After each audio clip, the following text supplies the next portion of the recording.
So we were supposed to start a new topic today, the Chinese room argument. It was proposed by John Searle. John Searle হচ্ছে একজন American philosopher, brown ইউনিভার্সিটিতে উনি কর্মরত। তো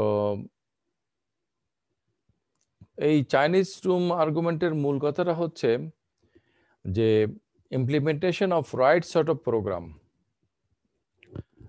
একটা কাজ সঠিকভাবে করতে পারা। একটা কাজ সঠিকভাবে করতে পারা এর মাধ্যমে কি আমরা এটা বুঝবো যে কাজটা যিনি করেছেন তিনি কাজটা বুঝে শুনে করেছেন?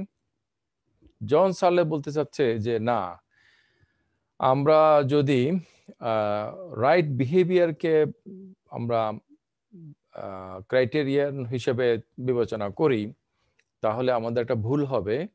কারণ অনেক সময়ে দেখা গেল যে আমাদের রাইট থট আমাদেরকে রাইট বিহেভিয়ার দেয় না, আবার রাইট বিহেভিয়ার আমাদেরকে রাইট থট দেয় না। তোমাদের মনে থাকবে the difference between evidence and truth.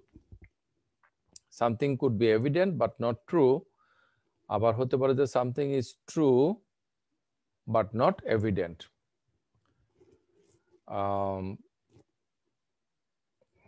Something is true but not evident, এই এভিডেন্স এবং ট্রুথের মধ্যে রিলেশনটা হচ্ছে একটা অকেশনাল রিলেশন। এখন আমি যে কথাটা বললাম এই কথাটা তুমি যদি বুঝতে না পারো তাহলে আমাদের আজকের আলোচনার বাদবাকি বিষয়গুলো বুঝতে তোমার অসুবিধা হবে। Is there anyone who is not clear about the distinction between evidence and truth?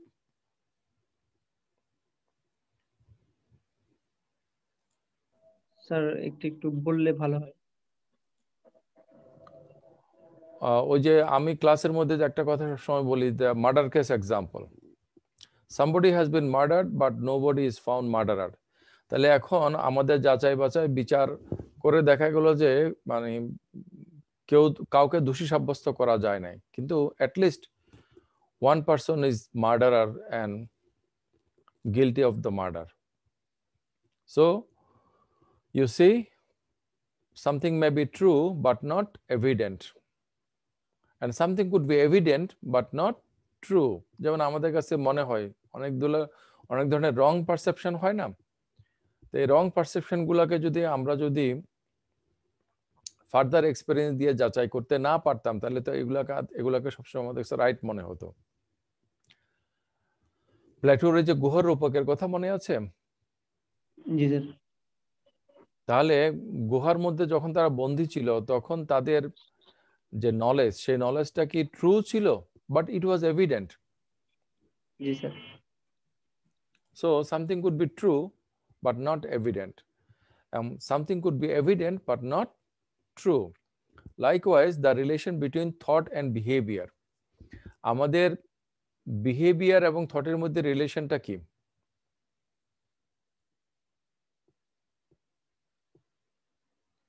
যেটা থট করে ওটার মানে বেসিক যে ফোকাসটা ওইটাই বিহেভিয়ার না? তুমি মাইক্রোফোনটা একটু কাছে এনে বলো মুখের। স্যার ওই যেটা আমরা চিন্তা করি দেখা যাচ্ছে যে আমাদের ব্যবহারের মাধ্যমে সেটা প্রকাশিত হচ্ছে। রাইট। আর যেটা আমরা চিন্তা করি এটা আমাদের ব্যবহারের মধ্যে প্রকাশিত হচ্ছে।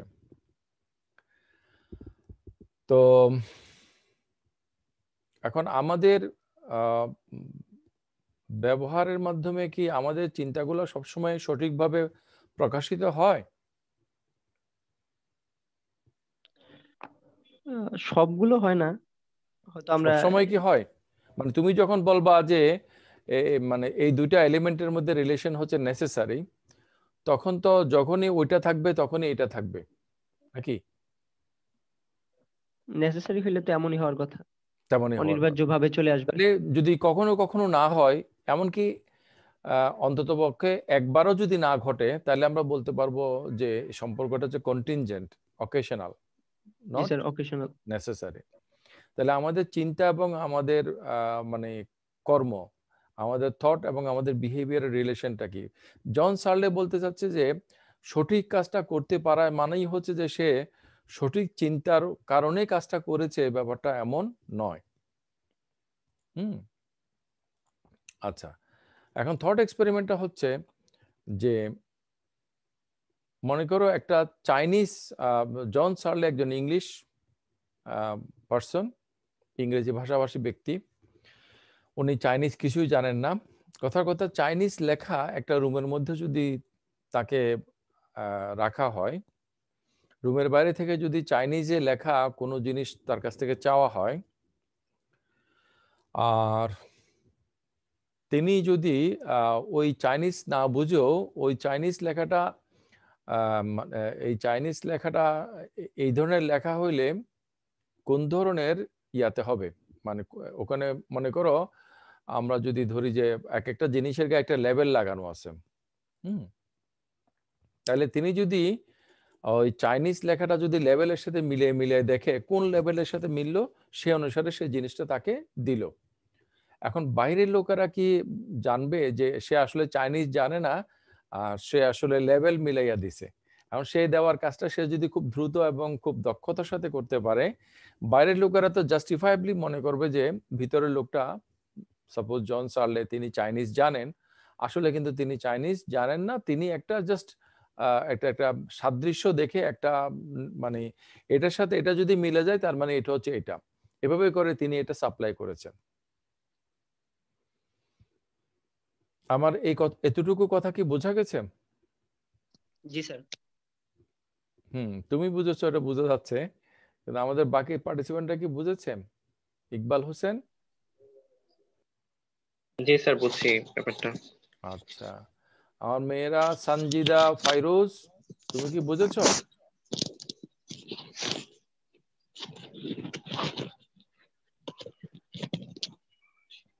সঞ্জিদা, ফাইরুজ কি লগ ইন করে কেটে পড়ছে? স্যার স্যার আছি স্যার, আমার সমস্যা স্যার, স্পিকার একটু সমস্যা করতেছিল। আচ্ছা, তুমি আমার কথাগুলো কি বুঝেছো? জি স্যার। আচ্ছা আচ্ছা, thank you very much.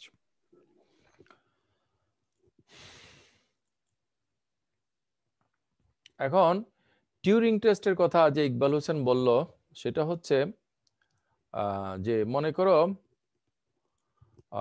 IQ test করা হচ্ছে। এখন আমি প্রশ্ন টাইপ করে দিচ্ছি, ওদিক থেকে উত্তর দিচ্ছে। এখন উত্তর যে দিচ্ছে একাধিক, মনে করো দুজন উত্তর দিচ্ছে, তো দুজন উত্তরের মধ্যে মনে করো একটা হলো মানুষ, একটা হলো মেশিন। এখন উত্তরগুলো দুদিক থেকে এমন ইন্টেলিজেন্ট ভাবে দেওয়া হচ্ছে, আনসারগুলো দেওয়া হচ্ছে, যিনি প্রশ্ন করছেন তিনি বুঝতে পারছেন না যে হুইচ ওয়ান ইজ কম্পিউটার। তাহলে একটা কম্পিউটার যদি এই লেভেলে মানে আইকিউ টেস্টের প্রশ্নগুলো উত্তর দিতে পারে, আমরা বলবো ওই কম্পিউটারটা মানুষের লেভেলে ইন্টেলিজেন্ট। ওকে, অ্যালান টিউরিং 1950-তে এই ইয়াটা করেছেন, মানে এই এই এই ধরনের একটা এক্সপেরিমেন্টের কথা বলেছেন। এটা হচ্ছে টিউরিং টেস্ট। তাহলে এই যে চাইনিজ লেখা রুমের মধ্যে যে আছে জন সার্লে, তিনি চাইনিজ রিকোয়ারমেন্টটাকে একটা মানে রুল ফলো করে একটা মানে সাদৃশ্য মিলিয়ে মিলিয়ে মিলিয়ে তিনি যে আনসার করছেন, তাহলে আমরা বলতে পারি যে জন সার্লে এই চাইনিজ জিনিসগুলো খুঁজে দেওয়ার ক্ষেত্রে এক ধরনের টিউরিং টেস্ট সে পার করেছে। এটা কি আমরা বলতে পারি? স্যার এখানে একটা প্রশ্ন ছিল। জি প্লিজ। স্যার মানে উনি তো জন শার্টলের তো এখন চাইনিজ ভাষা জানে না, তো উনি সেটা কিভাবে বুঝবে যে উনি যা করতেছে সেটাই ঠিক এবং উনি সেটা পাস করে ফেললেন? উনি তো বাইরের জানেন লোক, ভাষাটা। মনে করো উনি সাপ্লাই দেওয়ার পরে বাইরের লোকেরা তখন হয়তো বলছে যে হ্যাঁ ঠিক আছে তোমারটা হয়েছে, এবার ওটা দাও, তখন সে আরেকটা দিল। হ্যাঁ, ওভাবে কিভাবে দিল? ওই যে মিলিয়ে মিলিয়ে। হ্যাঁ, তো এভাবে করে সে যদি রিকোয়ারমেন্ট গুলো যদি ফুলফিল করে এবং বাইরের লোকেরা যারা চাইনিজ জানে, নেটিভ চাইনিজ, তারা যদি সেটাতে স্যাটিসফাইড হয়, তাহলে বোঝা গেল যে তিনি ঠিক মতোই কাজটা করছেন, কিন্তু তিনি তো আসলে বুঝেন নাই। স্যার এক্ষেত্রে আমরা যে এখন গুগল ট্রান্সলেটর ব্যবহার করি বা অনেকগুলা অ্যাপ আছে, যে আপনি হয়তো বা চাইনিজ বা হচ্ছে জাপানিজ বা যে কোনো দেশের, রাশিয়ান, আমি বাংলাদেশি, তো আপনি একটা কথা বললেন, সেটা মোবাইলের মাধ্যমে আমি ধরলাম, তারপর আমার কাছে আসলো বাংলায়, আমি একটা বাংলা কথা বললাম, সেটা গিয়ে ওনার কাছে রাশিয়ান ট্রান্সলেট হয়ে যাচ্ছে, জি বা অন্য যে কোনো দেশে তো সেটা এক্ষেত্রে কিভাবে মানে এটার সাথে সামঞ্জস্য আসে আর কি, মানে হ্যাঁ, এই ফাইন। যে ইকবাল, চাইনিজ তুমি খুব চমৎকার একটা মানে এক্সাম্পল দিলাম যে আমরা যদি কথার কথা একজন হিউম্যান ট্রান্সলেটরের মাধ্যমে কথা বলি, তো হিউম্যান যে ট্রান্সলেটর সে তো কথা আমি যদি বলি মনে করো চাইনিজ এবং বাংলা, তো তাহলে হিউম্যান যে ট্রান্সলেটর যে অনুবাদকের কাজ করছে ইন্টারপ্রিটার, সে কিন্তু চাইনিজ জানে, বাংলা জানে। আচ্ছা, কিন্তু এই কাজটা যখন একটা মেশিন করে তখন আমরা কি মেশিনকে বলতে পারবো যে মেশিন চাইনিজ জানে এবং বাংলাও জানে? কারণ তুমি যখন কথা বলছো, সে যখন রাশিয়ান ভাষায় তোমাকে ট্রান্সলেট করে দিচ্ছে, শুনছে, ট্রান্সলেশনের কাজটা এখানে কে করতেছে? এখানে কিন্তু ওই মানুষের কাজটা মেশিন করতেছে। জি এখন জি মানুষ যারা ট্রান্সলেশনে কাজ করে তারা তো ভাষাগুলো জানে, আমরা সেটা জানি। তো মেশিন যখন সেই অনুবাদটা করে এবং অনেকটাই যথাযথভাবেই করে, তখন আমরা কি বলবো যে মেশিন রাশিয়ান, চাইনিজ মানে এই ভাষাগুলো জানে? মেশিনের মধ্যে তো আগে থেকে সেট করে দেওয়া হয়েছে, আর সে ধরে নিতে পারে যে সে জানে। স্যার মেশিন মেশিন জানে। বোধহয় ভাষাটা জানে, কিন্তু সেটা যে পাঠোদ্ধার বা বুঝতে পারার ক্ষমতা এটা তার ভিতর থাকে না। ভাষা যদি ভাষার যদি পাঠোদ্ধার করতে না পারে, এটার মর্ম যদি সে না জানে, মিনিং না জানে, তাহলে ভাষা জানে এটা আমরা কিভাবে বলতে পারি? ভাষা জানা বলতে হচ্ছে সে ওই যেমন আক্ষরিক অর্থে যে এইটার সিনোনিম এটা হয়, তখন হচ্ছে ওই কোডিং সিস্টেমে হয় কি সে হ্যাঁ। ওইটাকে ট্রান্সলেট করে দিচ্ছে। কিন্তু আসলে আমি কি বুঝাতে চাচ্ছি, বচনটা আসলে কি, সেটা হুম, বোঝার ক্ষমতাটা যন্ত্রের থাকে না। হুম, হুম। তার মানে হচ্ছে যে আমরা জানে বলতে এখানে যেটা বোঝাচ্ছি সেটা হচ্ছে যে মূলত দক্ষতামূলক জ্ঞান। মানে সে জানে বলতে, যেমন আমি সাঁতার কাটতে জানি, তো সাঁতার আমি কিভাবে কাটতে হয় সেটা পারি, কিন্তু আমাকে যদি বলতে বলা হয় ফিজিক্সের কি কি নিয়ম অনুসারে আমি সাঁতার ভেসে থাকলাম বা আমি প্রসিড করলাম, সেটা তো আমি বলতে পারবো না। পারবো? না স্যার। তাহলে দক্ষতামূলক জ্ঞান এবং আমাদের যে আমরা প্রপোজিশনাল নলেজ আমরা যেটা বলি, যেটা জ্ঞান তত্ত্বে আমরা আলোচনা করি, দুটো ভিন্ন রকমের জ্ঞান। তাহলে আমরা দেখতে পাচ্ছি যে এখানে এখানে যে যে কম্পিউটারটা ভাষাটা ট্রান্সলেট করে দিচ্ছে, সে একটা টিউরিং মেশিন হিসেবে কাজ করছে। তাহলে টিউরিং টেস্ট পার হলে তাকে কি আমরা বলতে পারবো সে আসলে মানে রিয়েলি নলেজটা অর্জন করেছে? এটা আমরা বলতে পারবো?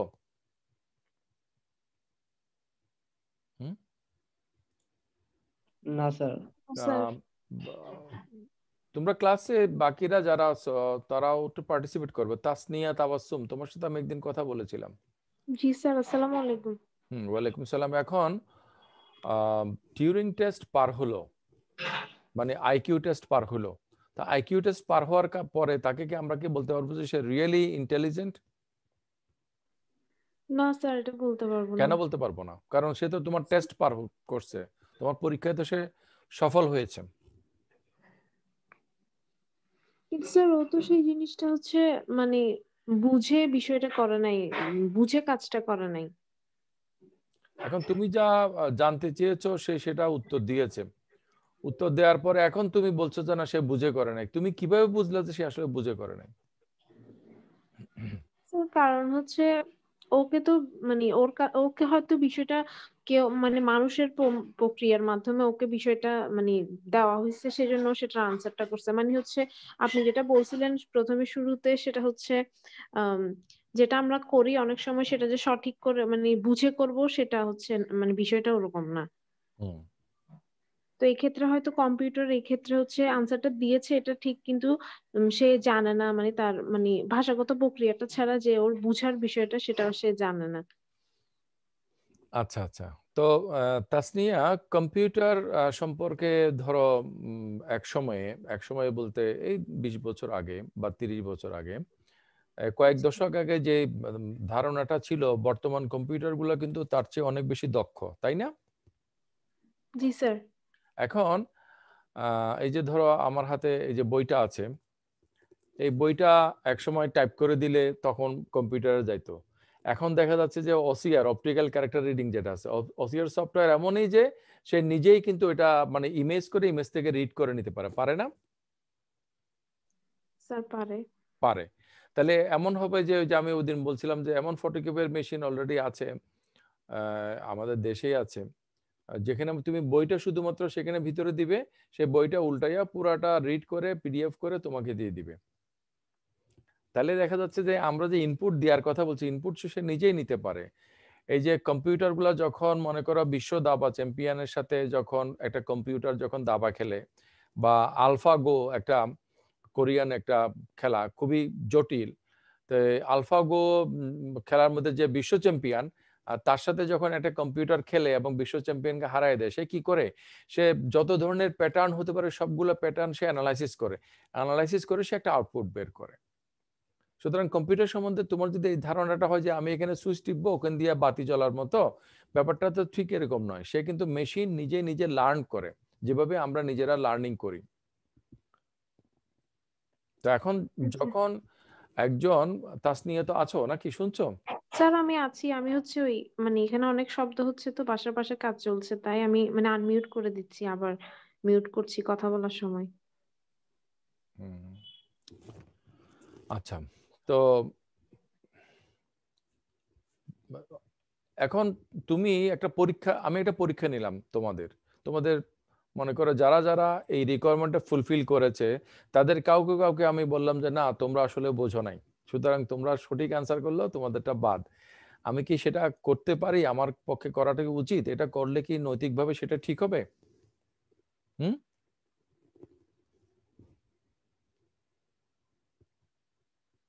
স্যার কথাটা একটু আবার বলতে হবে, কারণ হচ্ছে লাইনটা মাঝখানে একটু স্টপ হয়ে গিয়েছিল। আমি যদি গ্রুপ অফ এক্সামিনি তাদের পরীক্ষা নেই, পরীক্ষা নেওয়ার পরে দিয়ে সেই পরীক্ষার রেজাল্টটা ফাইনাল করার আগে আমি আরবিট্রারিলি বললাম যে এরা কিন্তু ঠিকমতো আনসার করছে কিন্তু আসলে তারা বোঝে না, সুতরাং তাদের রেজাল্ট বাদ, আমি কি এটা করতে পারি? না স্যার, মানে সঠিক হবে না, মানে তাহলে আপনি তুমি যেটা আইকিউ টেস্ট করার জন্য যে প্রশ্নগুলো ঠিক করেছো সেই প্রশ্নগুলো যদি আইকিউ করা হয়, কথার কথা গুগল একটা সার্ভার, ওকে, গুগল এবং আমাদের স্টুডেন্টরা, তো আমাদের বিসিএস পরীক্ষার প্রশ্ন যদি দেওয়া হয় তাহলে গুগল কি পাস করবে? স্যার মানে গুগলও বিসিএস পরীক্ষা দিবে এই টাইপের কিছু? হ্যাঁ, যদি দেয় তাহলে কি সে পাস করবে? তোমার কি ধারণা? হ্যাঁ পাস করবে স্যার। তাহলে গুগলকে কি আমরা বলবো ইন্টেলিজেন্ট? স্যার গুগল হচ্ছে মানে এক্ষেত্রে কি বলবো স্যার, আমি আসলে গুগল আমি মানে হচ্ছে গুগলের কাছে হয়তো বিষয়টা জানা আছে, কিন্তু গুগল তো এক্ষেত্রে ওর জানানো বিষয়টা হচ্ছে আমাদেরকে জানাচ্ছে, মানে আমরা তুমিও মুখস্থ করছো, গুগলও এটা তার মেমোরিতে সেভ করছে এবং সেখান থেকে রিট্রাইভ করছে। তোমার আর গুগলের মধ্যে কি পার্থক্য থাকলো? স্যার এখানে কি মানে মাইন্ডের পার্থক্য? আচ্ছা ঠিক আছে Tasnia, thank you for your participation. Anyone, কেউ কি আমাদেরকে উদ্ধার করতে পারো যে মানে আমরা কি করতে পারি এই ক্ষেত্রে?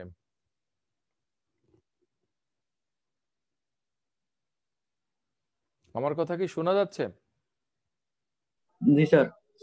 তো শুনলে আসসালামু আলাইকুম। আমরা কি করতে পারি? আমরা কি গুগলকে কি বিসিএস অ্যাডমিন হিসেবে স্বীকার করে নিব নাকি কি করব? না স্যার, না স্যার। কেন? স্যার ওদের স্যার উত্তরগুলো পারছে? স্যার আসলে পারলেও ওনাকে সেট করে দেওয়া হয়েছে যে মানে যে প্রশ্নগুলো আরে এগুলো আগে থেকে তোমাদের মাথায় কে জানি সেট করে দিছে যে ওকে সেট করে দেয়। সেট করে দেওয়া কম্পিউটার হচ্ছে খুব লো লেভেলের কম্পিউটার, যেগুলা মানে এগুলো খুব বর্তমানের কম্পিউটার কিন্তু সেট করে দেওয়া চলে না, সে নিজেই অ্যালগোরিদম বের করে, নিজেই সে নিজেকে ডেভেলপ করে, নিজেই সে নিজেকে ইমপ্রুভ করে। সে ইমপ্রুভ যদি না করে, কথার কথা বিশ্ব চ্যাম্পিয়নের সাথে সে খেলা কিভাবে জিতে? খালি সেট করে দিয়েছে। সেট করে যদি তোমাকে তো সেট করে দিয়েছে, তোমাকে প্রাইমারি স্কুলে শেখানো হয়েছে, তাহলে আমাদের এদেরটা হচ্ছে কৃত্রিম বুদ্ধিমত্তা আর আমাদেরটা হচ্ছে যে কিসের ও যদি ফাংশনালি তোমার সমান হয় ও কৃত্রিম হবে কেন? মানে তোমার মতো খায়, তোমার মতো পরে, তোমার মতো সবকিছু, তুমি তাকে বলছো যে ও হচ্ছে যে মানে রোহিঙ্গা, ও হচ্ছে যে পাকিস্তানি রাজাকার, ও হচ্ছে যে কি জানি চাকমা, ও বাঙালি, ও এইটা, এটা তো এক ধরনের সাম্প্রদায়িক আচরণ। ও হিন্দু, ও মুসলিম, এরকম করে আমরা যেভাবে মানে এক গ্রুপ অফ পিপলের উপরে সাম্প্রদায়িকতা ট্যাগ দেই। তো তুমি কি বলতেছো ও কৃত্রিম? ওর কাজটা হচ্ছে রিয়েল, ওর আনসারটা রিয়েল, ওর আনসারটা কারেক্ট হয়েছে, আর তুমি বলছো ও কৃত্রিম, ও কৃত্রিম। কিভাবে কৃত্রিম হলো? স্যার আর গুগল তো মানুষ না, যার কারণে ওকে বিসিএস পরীক্ষায় গুগল মানুষ না হোক, মানুষের কাজ যে করে, আমরা যে ফাংশনালিজম আলোচনা করেছি, মানুষের কাজ যে করে সে মানুষ না হইয়া কি হবে? ছুরির কাজ যেটা করে এটা ছুরি, এটা প্লাস্টিকের হইলো ছুরি, লোহার হইলো ছুরি, কাগজের হইলো ছুরি হবে, যদি এটা দিয়ে কাটা যায়। তাহলে মানুষের কাজ যেটা করে সেটা মানুষ হবে না? মানুষের লেভেল হবে না? কেন হবে না? মানুষকে টেস্ট করার জন্য যে প্রশ্নগুলো, এই প্রশ্নগুলো যদি মেশিন আনসার করতে পারে, তাহলে মানে তোমার আপত্তির জায়গাটা কোথায়?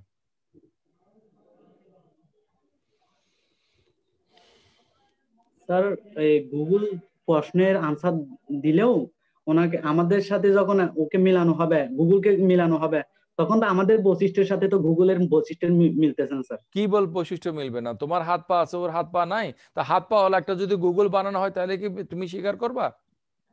হাত পা চোখ তোমার মতো দেহ সবকিছু, মুখে দিয়ে খায়, পেটের মধ্যে যায়, তারপর পিছে দিয়ে বের হয়, ওরকম করে ওরকম করে তো কম্পিউটার বানানো সম্ভব, অলরেডি বানানো হয়েছে, চেষ্টা এগুলো চলতেছে, এগুলা ওদের ভবিষ্যতে চলে আসবে।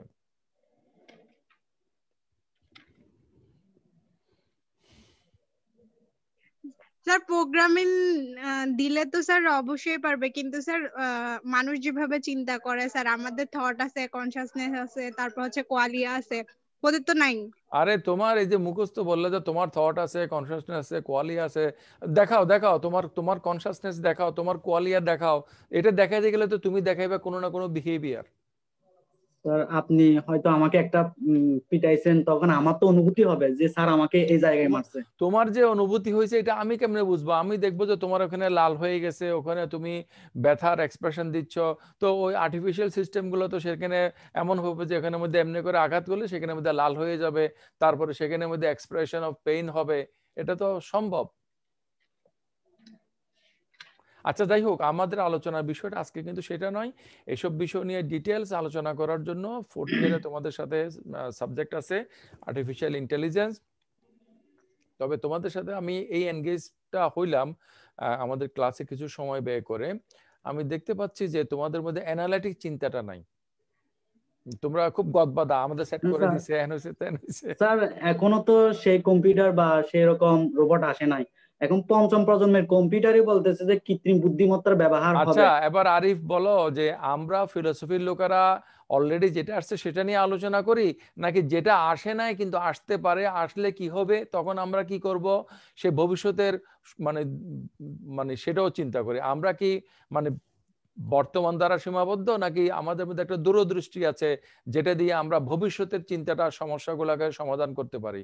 ফিলোসফির এন্টারপ্রাইজটা কি বর্তমান নিয়ে নাকি ভবিষ্যৎ সহ এর মধ্যে ইনক্লুডেড? আমাদেরটা হচ্ছে যে ভবিষ্যৎ নিয়ে, ভবিষ্যৎ প্রজন্ম তো নিয়ে। ভবিষ্যতে যদি হইতে পারে, ভবিষ্যতের কম্পিউটার অতীতের তুলনায় বর্তমানের কম্পিউটারগুলো যদি এতটা অ্যাডভান্সমেন্ট হইতে পারে, তাহলে বর্তমানের কম্পিউটারগুলো ভবিষ্যতে আরো আমরা যেরকম ভাবছি সেরকম হইতে পারে। হইতে তো কোনো মানে মেটাফিজিক্যালি এটা তো ইম্পসিবল না। স্যার ঠিক আছে স্যার, কিন্তু 5ম প্রজন্মের এখনো আসে না, কিন্তু আসবে যে। এখানেও বিজ্ঞানীরা বলতেছে যে মানে এরকম কৃত্রিম বুদ্ধিমত্তার ব্যবহার হবে। কিন্তু আরে বিজ্ঞানীরা বলতেছে এটা বাদ দাও না, আমরা তো এখানে ফিলোসফি চর্চা করতে বসছি। বিজ্ঞানীরা কি বলতেছে, সাহিত্যিকরা কি বলতেছে, এটা কোনো কথা না। আমরা আমাদের যুক্তিতে কি বলে, আমাদের যুক্তিতে বলে যে আমাদের মতো কম্পিউটার বানানো সম্ভব কিনা। এটা যদি উত্তরটা যদি হ্যাঁ হয়, তাহলে আমাদের মতো যদি হয়, আমাদের মতো আচরণ হয়, তাহলে সমস্যাটা কি? সেটা ক্লাসের শুরুতে বাপ্পারাজের সাথে যে আমি যে কথা বলেছি, the difference between evidence and truth, the difference between behaviour and thought, সেটার মধ্যে সেটা আনসার রয়ে গেছে। তোমাদের আগ্রহ আছে, আই অ্যাপ্রিসিয়েট দ্যাট, কিন্তু তোমাদের অ্যানালিটিক পাওয়ারের মধ্যে যথেষ্ট ঘাটতি আছে। তোমরা শুধু একটা কথা যদি বলো, আমাদের প্রচলিত বিসিএস পরীক্ষা বা যে কোনো পরীক্ষা ইন্টেলিজেন্সের, সেইটা যদি আমাদের এরকম মুখস্থ বিদ্যার নির্ভর না হইয়া সেটা যদি সৃজনশীল হয়, সেটা যদি ক্রিয়েটিভ হয়, তাহলে সেই জায়গাতে কম্পিউটার আটকে যাবে। সে সকল তথ্য দিতে পারবে, কিন্তু একটা ক্রিয়েটিভ কোনো কিছু সে করতে পারবে না। অ্যালগোরিদম দিয়ে যে ক্রিয়েটিভিটি করা যায় না, যে ক্রিয়েটিভিটির জন্য একটা অ্যানালাইটিক মাইন্ড, একটা সাবজেক্টিভিটি লাগে, সেই ধরনের প্রশ্ন যদি আমরা করতে পারি, তাহলে কিন্তু প্রকৃত বুদ্ধিটা বোঝা যাবে। তার মানে আমাদের বর্তমান বিসিএস পরীক্ষাটা হচ্ছে একটা মানে জাস্ট মুখস্থ বিদ্যা ছাড়া কোনো কিছু নয়। যাই হোক স্যার, আমি একটা জিনিস জানতে চাচ্ছি প্লিজ। স্যার এখানে তো আবার বিসিএস এর মধ্যে যে ভাইভা বোর্ডে যেটা হয়, সেখানে গিয়ে তো স্যার তাহলে গুগল ওখানে যে মানে আটকে যেতে পারে, কারণ স্যার ওখানে ভাইবা বা লিখিত বড় কথা নয়, যেখানেই প্রশ্নটা হোক না, প্রশ্নগুলো যদি হয় ক্রিয়েটিভিটি কে রিলেট করে বেস করে, তাহলে নন ক্রিয়েটিভ মেশিনারি যে কোনো কিছু সেখানে আটকে যাবে। সেটা মানে লিখিত হোক, ভাইবা হোক, সব জায়গাতে। আর প্রশ্ন যদি হয় যে মুখস্থ বিদ্যা নির্ভর ইনফরমেশন রিট্রাইভ করা, তাহলে কম্পিউটারগুলো আমাদের চেয়ে অনেক ভালো করবে। স্যার, আমারটা প্রশ্ন না স্যার, আমি একটু জানতে চাচ্ছি যে রোবট যে ভবিষ্যতে যে আমাদের মতো মানে তৈরি করবে, সেই রোবট স্যার আমরা তো মনের অজান্তে কান্না করে ফেলতে পারি বা মনের অজান্তে হাসতে পারি, কিন্তু এই রোবট গুলো কি পারবে স্যার? তুমি মনের অজান্তে কান্না করো না, তুমি তোমার কান্নাটা কোনো না কোনো ফিজিক্যাল কারণে ঘটে, এবং এটা ফিজিক্যাল প্রসেসে সেটার প্রকাশ ঘটে। মনের অজান্তে বলে কোনো কিছু নাই। তুমি সচেতন মনে হয়তো মনে করতে পারো মনের অজান্তে, কিন্তু তোমার সাবকনশিয়াস লেভেলে সেগুলো কাজ করে যাচ্ছে। স্যার, আমরা স্বপ্নে দেখি, কিন্তু রোবট কি স্বপ্ন দেখতে পারবে? Why not, why not. তুমি যে স্বপ্ন দেখো, তুমি কি কখনো স্বপ্ন দেখেছো? স্যার, এটা কাল্পনিক ভাবে স্বপ্নটা দেখি, ঘুমের মধ্যে তুমি কি দেখতে স্বপ্ন পারি। দেখছো কিনা? হ্যাঁ না বলো না, এত কথা কখনো। হ্যাঁ, দেখছো? স্বপ্ন স্যার বাস্তবিক ভাবে দেখি নাই, কিন্তু আরে এমনি স্বপ্ন কাল্পনিক। কোনোদিন স্বপ্ন কিভাবে বাস্তবে দেখে নাকি? বাস্তবে দেখলে এটা স্বপ্ন হবে নাকি? তুমি কি স্বপ্ন দেখছো? বলো হ্যাঁ দেখছি। কি আশ্চর্য! তুমি কখনো স্বপ্ন দেখছো? না স্যার, দেখি নাই স্যার। রাগ করছো নাকি? না স্যার। স্বপ্ন দেখো নাই কোনো সময়? স্যার, কল্পনার জগতে দেখছি বা আরে এমনি তো আল্লাহ রে, স্বপ্ন তো কল্পনার জগতেই হবে। সব স্বপ্ন কি বাস্তবের জগতে ঘটে? আশ্চর্য কথা। না স্যার, ঘটে না স্যার। হ্যাঁ স্বপ্ন দেখছি, একটা কথাকে তুমি এরকম করে ভয় পাচ্ছ কেন উত্তর দিতে? আমি বুঝলাম না। তুমি কি স্বপ্ন দেখছো? না স্যার। কোনো সময় স্বপ্ন দেখো নাই? না স্যার। তো তাহলে তোমার নিয়ে স্বপ্নের সাথে কথা। এখানে স্বপ্ন দেখছো কেউ আছে নাকি? স্বপ্ন দেখছো জীবনে? কেউ স্বপ্ন দেখো নাই?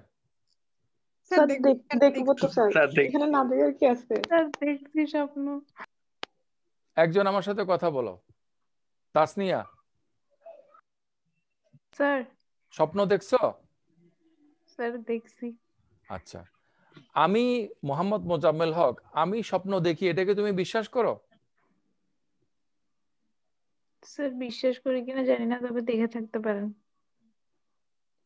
দেখে থাকতে পারেন মানে বিশ্বাস করা মানে ইউ অ্যাকসেপ্ট। তুমি যে স্বপ্ন দেখছো এটা আমি কেন বিশ্বাস করব? তোমার স্বপ্নকে আমি দেখছি কোন সময়? আমার স্বপ্ন তুমি দেখছো কোন সময়? না স্যার। তোমার স্বপ্ন আমি দেখিনি, আমার স্বপ্ন তুমি দেখো নাই। তাহলে তুমি যে স্বপ্ন দেখছো এটা কেন আমি বিশ্বাস করব? আমি যে স্বপ্ন দেখছি সেটা তুমি কেন বিশ্বাস করবে? স্যার দেখে থাকতে পারেন হয়তো। কি তুমি যে ধারণা করছো যে আমি স্বপ্ন দেখে থাকতে পারি? আমি বলছি যে হ্যাঁ আমি স্বপ্ন দেখছি। আমরা যখন স্বপ্ন কথাটা বলি তখন তুমি যা বুঝো আমি তো তাই বুঝি। স্বপ্নের প্যাটার্নটা ভিন্ন হতে পারে, কিন্তু স্বপ্ন জিনিসটাকে তো, স্বপ্ন শব্দটার অর্থ তোমার কাছে যা আমার কাছে তা সেম না।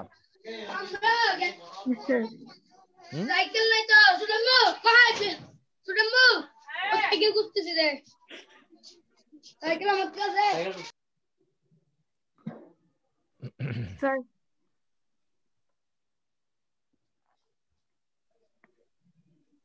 স্যার। হ্যাঁ তাসনিয়া শুনছো? জি স্যার, স্যার আমি শুনছি। তাহলে এই স্যার, আমি আজকেও স্বপ্ন দেখছি, কিন্তু স্যার বাস্তবে তো সেটা হয় নাই স্যার। আরে বাস্তবের কথা কেউ বলছে নাকি? তুমি একটা কথা বারবার কেন বলে? বাস্তবে কেউ স্বপ্ন দেখে? আমি ইচ্ছা করে ভুল করলাম, ইচ্ছা করলে আর ভুল হয়? আমি ইচ্ছা করে ভুলে গেলাম, ইচ্ছা করে কেউ ভুলে যায়? না স্যার, তো এরকম কি রোবট পারবে স্যার? আপনি থেকে জানতে। আরে তুমি তো আমার সাথে মূল কথাতেই তুমি প্যাচ লাগাই দিলা যে রোবট পারবে কিনা। তো তুমি যে স্বপ্ন দেখছো সেটা আমি কেন বিশ্বাস করব? আমি যে স্বপ্ন দেখি এটা তুমি কেন, হ্যাঁ হয়তো আপনি দেখছেন এরকম করে, এটা তুমি অস্বীকার করছো না কেন? কারণ মানে এটার স্বপ্ন দেখার যে শারীরিক প্রক্রিয়া, এটা যে আমরা ধরে নিচ্ছি, সেটা আমরা পরস্পরের ক্ষেত্রে যেভাবে ধরে নিই রোবটের ক্ষেত্রে সেভাবে ধরে নিব। রোবট যদি স্বপ্ন দেখার, রোবট যদি বলে হ্যাঁ আমি স্বপ্ন দেখছি, কি স্বপ্ন দেখছো? আমি এটা দেখছি। তো তুমি যখন স্বপ্ন দেখার কথা বলো, তোমাকে তো আমি ফার্দার ইন্টারোগেট করি না, তাহলে রোবটকে কেন করব?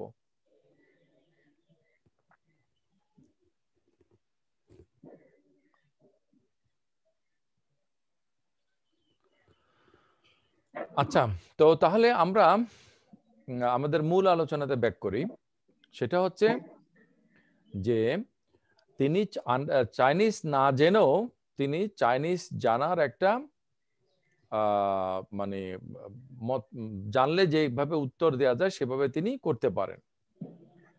তাহলে একটা কম্পিউটারের মধ্যে, একটা কম্পিউটারের প্রোগ্রামও আসলে সেই ধরনের কাজগুলাই করে। তাহলে চাইনিজ রুমের মধ্যে জন সার্লে যেভাবে একটা মিলিয়ে একটা নিয়ম অনুসরণ করে উত্তর দিয়েছেন, রেসপন্স করেছেন, তেমনি একটা কম্পিউটারের মধ্যেও, এই যে আমরা মাঝখানে আলোচনা করলাম একটা চমৎকার কথা, যে আমরা যখন একটা ভাষাতে কথা বলি এবং যারা শুনছে তাদেরকে যখন কম্পিউটার সেটাকে ট্রান্সলেট করে দেয়, তাহলে কম্পিউটার আসলে ভাষাটা বোঝে না, কম্পিউটার বরঞ্চ একটা রুল ফলো করে সেটাকে ট্রান্সলেট করে, ট্রান্সলেশনের যে রুল সেটা অনুসারে সে সেটা করে দেয়। তাহলে মানে চাইনিজ লেখাগুলার যে মিনিং, এই মিনিংটা ওই চাইনিজ রুমের মধ্যে থাকা জন সালের কাছে অর্থহীন। তেমনি করে একটা কম্পিউটার যখন আমাকে ট্রান্সলেট করে দিচ্ছে, কে জানি বললা এই ট্রান্সলেশনের উদাহরণটা? আমি বলছিলাম। তুমি বলতে আরিফ? না ইকবাল, ইকবাল, হ্যাঁ ইকবাল, হ্যাঁ খুব চমৎকার উদাহরণ। তাহলে ইকবাল দেখো যে যখন সে ট্রান্সলেট করে দিচ্ছে, তো একটা হিউম্যান ট্রান্সলেটর সে যেভাবে বোঝে, একটা কম্পিউটার যখন ট্রান্সলেট করে দিচ্ছে, কম্পিউটারকে সেটা বোঝে? নিশ্চয়ই বোঝে না, কিন্তু সেই কাজটা তো সে সঠিকভাবে করতে পারে। এইটার ব্যাপারটা হলো যে আমরা যে শুরুতে যে আলোচনা করেছিলাম আমাদের বাপ্পারাদের সাথে, যে মানে আমাদের কোন একটা জিনিস সঠিকভাবে করতে পারা, কোন একটা জিনিস সঠিকভাবে করতে পারা, এর মানে এই নয় যে সে তার মধ্যে সঠিক চিন্তাটাও আছে।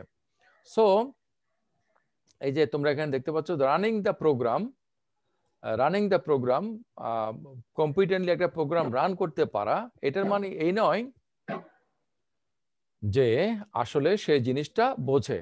কারণ ওই চাইনিজ রুমের মধ্যে থাকা জন সার্লে সে কিন্তু জিনিসগুলা, কথাগুলার মিনিংটা সে বোঝে না, কিন্তু কথাগুলো সে মিলায়, এটা হলে ওইটা দিতে হবে। মনে করো বলা হলো যে একটা কিছু, তো যেটা তোমরা ইউটিউবে এরকম অনেকগুলো ভিডিও পাওয়া যায়, তোমরা সেটা দেখে নিবা, ওই লেখাটার সাথে সেই লেখাটাকে মিলায়, যে এরকম লেখা হলে তাহলে আমাকে কি মানে ইয়ে করতে হবে, উত্তর দিতে হবে। সো ওই লেখাটা যেটার সাথে যেটা মিলায় সেটা ইংলিশে সে রুল বুকটা লেখা আছে, ইংলিশ রুল বুক দেখে দেখে সে একটা চাইনিজ কোয়েশ্চেনের আনসার করে, সে কিন্তু চাইনিজ বুঝে না। তেমনি করে একটা কম্পিউটার যখন একটা ভাষা ট্রান্সলেট করে বা একটা প্রোগ্রাম করে, একটা কোনো কিছু কাজ করে দেয়, তখন তো কাজটার যে মর্মার্থ মিনিং সেটা তার কাছে রেলেভেন্ট না। হ্যাঁ, তার কাছে হচ্ছে কাজটা ফাংশনালি ঠিক করে দেওয়া, সেটা হচ্ছে ব্যাপার। তাহলে অ্যাকর্ডিং টু সিআরটিটি যেটা বলা হচ্ছে যে আমাদের যে মানে রিপ্রেজেন্টেশনাল বিষয়গুলা, সেগুলো হচ্ছে সবকিছু, আসলে ব্যাপারটা সঠিক নয়। তো এখানে একটা সমালোচনা হতে পারে, সেটা হচ্ছে যে ঠিক আছে জন সার্লে নিজে চাইনিজ জানে না, কিন্তু উনি একটা রুমের মধ্যে আছে, এই রুমটা as a whole, the system as a whole Chinese জানে, এরকম একটা মানে রিপ্লাই হতে পারে। যে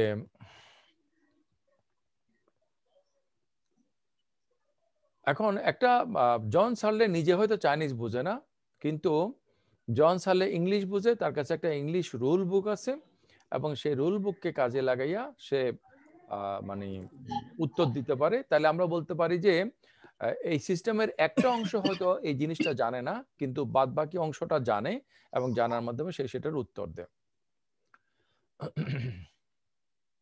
এখন জন সার্লে বলছে যে ঠিক আছে, চাইনিজ রুমের কথা বাদ দিয়ে যদি ব্যাপারটাকে আমরা এভাবে করি যে আমি নিজে মেমোরাইজ করলাম যে এরকম কথা বলা হইলে, যখন এই ধরনের কথা বলা হবে, এটার কারণে আমাকে তখন এই জিনিসটা দিতে হবে বা এই কথাটা উত্তর হিসেবে বলতে হবে।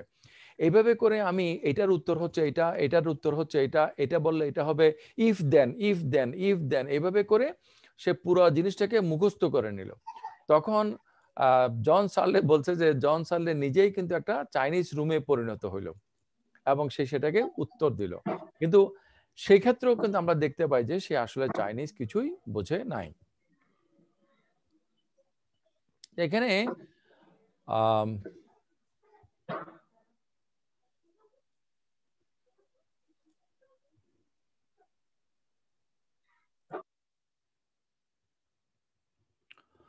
আচ্ছা, এখানে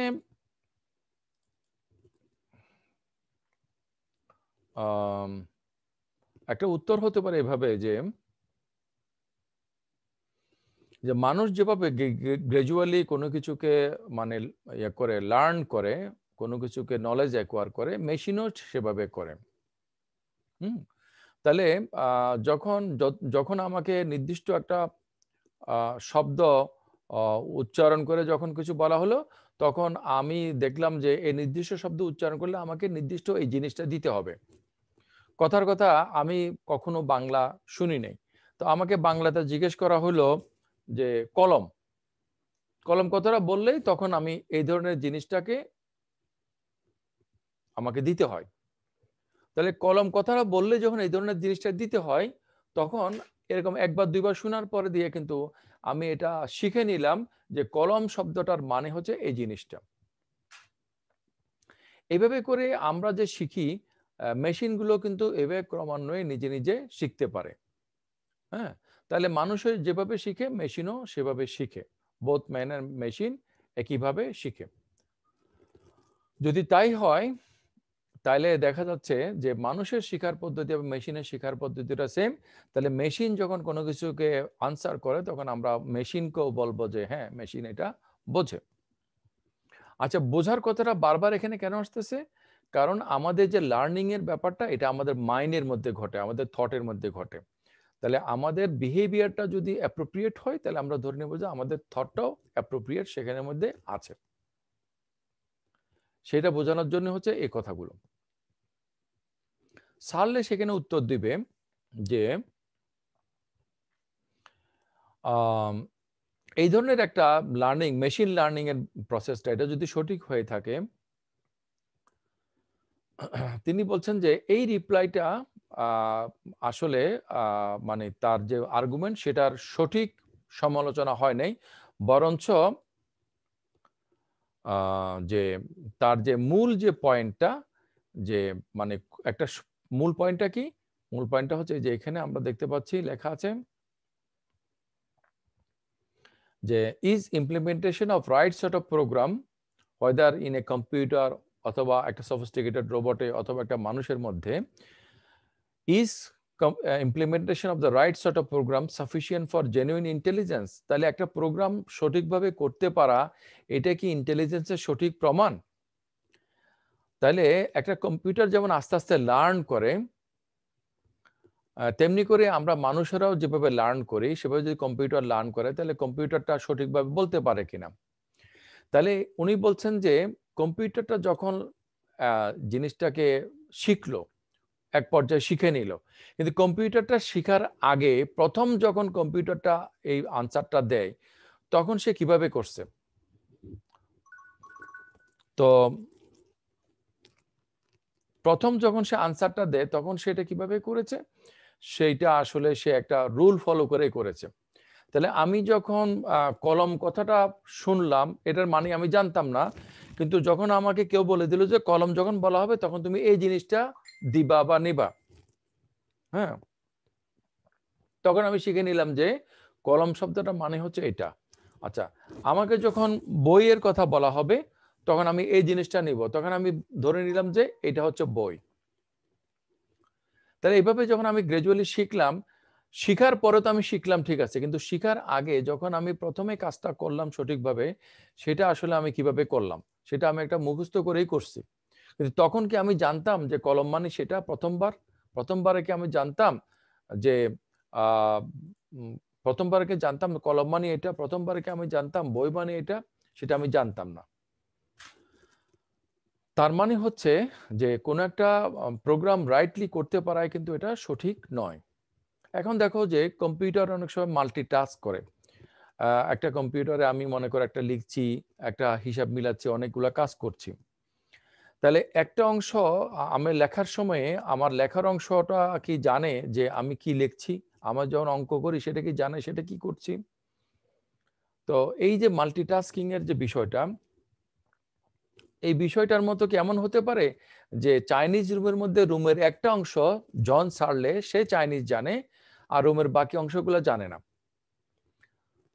তো তাহলে কি এটা আমাদের মাইন্ডের ক্ষেত্রে কি সেটা হয় যে আমাদের মাইন্ডের একটা অংশ চাইনিজ জানে এবং একটা অংশ চাইনিজ জানে না? আমাদের কাছে অ্যাপারেন্টলি এটা ভুল মনে হয়। কিন্তু এটার একটা সমালোচনা হচ্ছে যে মাল্টিপল পার্সোনালিটি ডিসঅর্ডারে যারা ভোগে তাদের দেখা গেল যে মনের একটা অংশে সে এক ধরনের আর একটা অংশে সে আরেক ধরনের। তাহলে একই ব্যক্তির মধ্যে কি দুইটা মন থাকে? তাহলে সেটা যদি আমরা বলতে যাই তাহলে মানে আমরা একটা ঝামেলাতে পড়ে যাই যে এমপিডিতে যারা ভোগে মাল্টিপল পার্সোনালিটি ডিসঅর্ডার, তাহলে একই ব্যক্তির মধ্যে নানা ধরনের পার্সোনালিটি থাকে। তা আমরা কি বলবো এক ব্যক্তির মধ্যে বিভিন্ন ব্যক্তি আছে? তা না বলে আমরা যদি বলি যে একটা একই ব্যক্তির বিভিন্ন ধরনের সমস্যা, তাহলে আমরা যদি জন সার্লেকে চাইনিজ রুমের মধ্যে যে আছে সেটাকে যদি একটা একই সিস্টেম হিসেবে ধরি, তাহলে আমরা বলতে পারি যে সিস্টেম অ্যাজ এ হোল সেটা জানে। তো জেরি ফর্ডর তিনি একজন আচরণবাদী, তিনি বলবেন যে সিআরটিটি যেটা, তিনি সিআরটিটির পক্ষে বলবেন, তিনি বলবেন যে সিআরটিটি আসলে একটা মানে আন্ডারস্ট্যান্ডিং এর একটা কোনো থিওরি না, বরঞ্চ আমরা আসলে কিভাবে জানি সেটার একটা থিওরি। তাহলে এই কথাগুলো কিন্তু এই বইটার মধ্যে আমরা যে টেক্সটটা পড়ছি সেটার মধ্যে বলা হয়েছে। আমি তোমাদেরকে পুরো বিষয়টা বললাম। আমি হতে পারে যে তোমরা আসলে এর কোনো পয়েন্ট বুঝো নাই, তো তোমাদের কারো যদি কোনো কোয়েশ্চেন থাকে তোমরা বলতে পারো।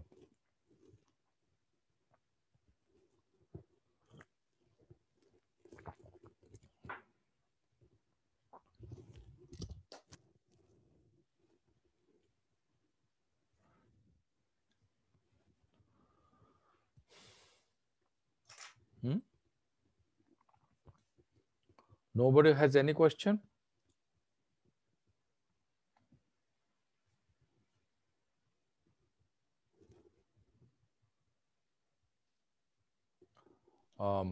স্যার স্যার আমি লাস্টের দিকের তো এসব বুঝি নাই, মানে ওই যে যখন যে সিআরটিটির পক্ষে আসি তখন বললো যে এমপিডির কথা বলছে,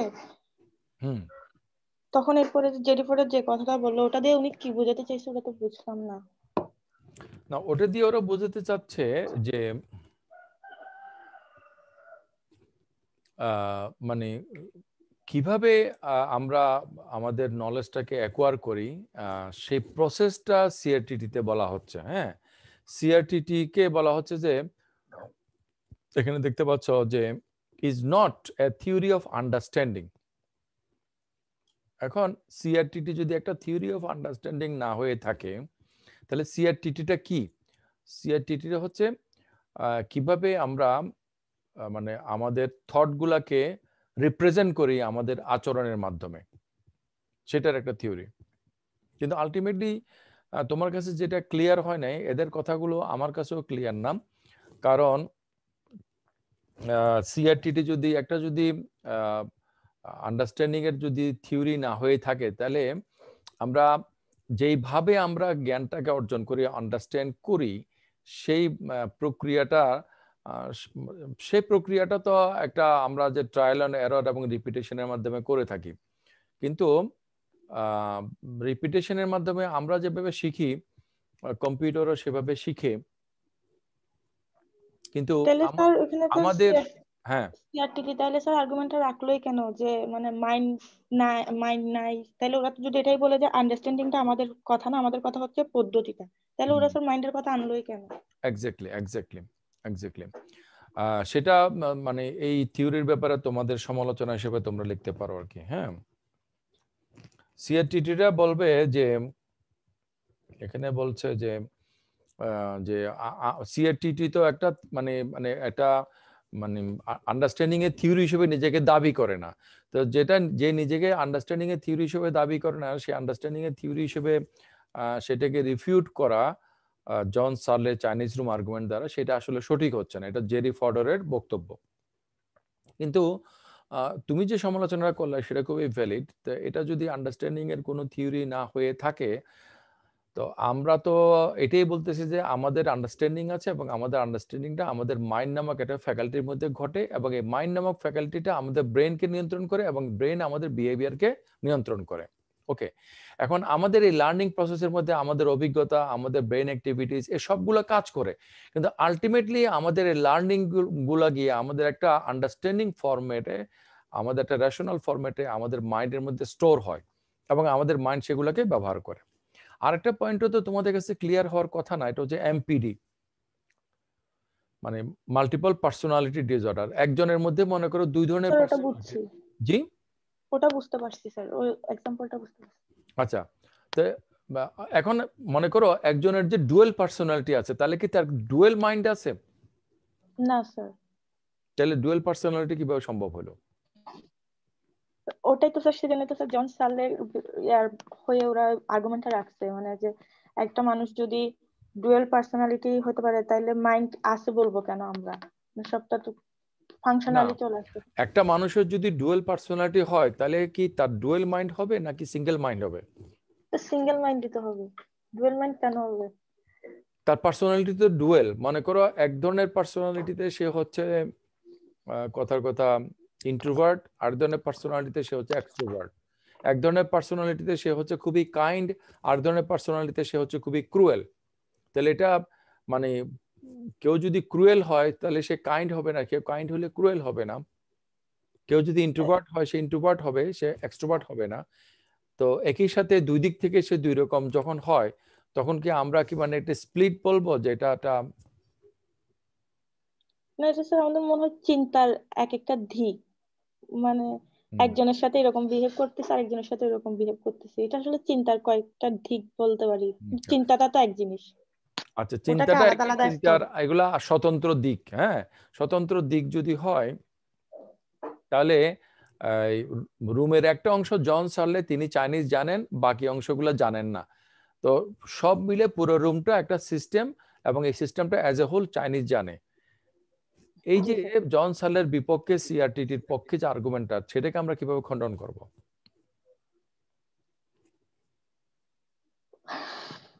এখন তো আটকে যাচ্ছি স্যার। ওটার জন্যই তো স্যার এমপিডিটা আনছিল, মানে সিস্টেমের যখন জন সার্লে বললো যে মানে পুরা সিস্টেমটা আমি বুঝলাম, বাকিরা বুঝলো না, ওইটা যখন বলছে তখন এমপিডি আর্গুমেন্ট এনে বলা হয়েছে যে একটা মানুষ তাহলে দুই রকমের বিহেভ কেন করতেছে, এই আর্গুমেন্টটা রাখা হয়েছিল। আচ্ছা, এখানে আরেকটা জিনিস আছে যে আমাদের কনসাস লেভেলে হচ্ছে আমরা একরকম, সাবকনসাস লেভেলে যদি আমরা আরেক রকম হই, তাহলে দেখা গেল যে মনে করো এটার সাথে যদি আমরা তুলনা করি, যে চাইনিজ রুমের মধ্যে জন সার্লে কনসাসলি ইংলিশ রুল বুকটা বোঝে, কিন্তু সে চাইনিজটাও বোঝে কিন্তু সাবকনসাসলি বোঝে। এমন হতে পারে না? হতে পারে স্যার, হতে পারে, কারণ স্যার সে যখন বারবার প্রোগ্রামটা করতেছে সে বুঝে যাইতে পারে একটু একটু করে, অল্প অল্প করে। হ্যাঁ হ্যাঁ হ্যাঁ। এমনকি সে যদি মনে করে যে আমি বুঝবো না, কিন্তু এক পর্যায়ে সে কিন্তু অবচেতনেই বুঝে যাবে। বারবার এই ধরনের শব্দ যখন করা হয়, এই জিনিসটা দিতে হয়, তাহলে ওই শব্দটা করলে সে রুল বুক আর দেখতে হবে না, সে সরাসরি ওই জিনিসটা দিতে পারবে, এবং এক পর্যায়ে সে শিখে যাবে যে এই জিনিসটা হচ্ছে সেটা। তাই না? জি স্যার। আচ্ছা, তো আগামী ক্লাসে একই লিঙ্কে আমরা আগামী সপ্তাহে আবার ক্লাস নিব। সেখানে আমরা পরবর্তী টপিকে যেটা আলোচনা করব, the mind dependence of computation. এইটা তো বিফোর দ্যাট আমি চাইবো যে তোমরা আমরা যেটা আলোচনা করলাম সেটার উপরে তোমরা একটা রিভিউ দিবা। তো উইলিংলি কে দিতে চাও? স্যার আমি বলতে বাপ্পারাজ। হ্যাঁ, জি স্যার। ফাইন। তো আমি চাই যে আরেকজন প্রিপারেশন নাও, প্রেফারেবলি আরেকটা মেয়ে। স্যার রিকা, ফাইন। তোমরা দুজনে প্রিপারেশন নাও।